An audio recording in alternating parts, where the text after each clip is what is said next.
పరబ్రహ్మ స్వరూపులైనటువంటి జ్ఞానసరులకు శ్రీకృష్ణ భగవానుడు మరి మానవునికి ఆహారమైనటువంటి ముఖ్యమైన పదార్థములలో ఆయన సృష్టించినటువంటివి కొన్ని గీతలో చెప్పిండు.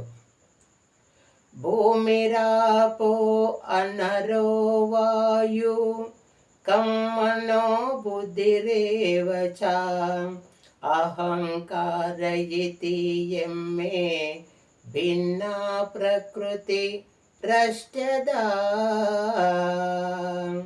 అర్జున, భూమి, జలము, అగ్ని, వాయువు, ఆకాశము, మనసు, బుద్ధి మరియు అహంకారము ఈ 8 విధంబులైన నా ప్రకృతి శక్తి స్వరూపములు, నా ప్రకృతి శక్తి యొక్క స్వరూపములు.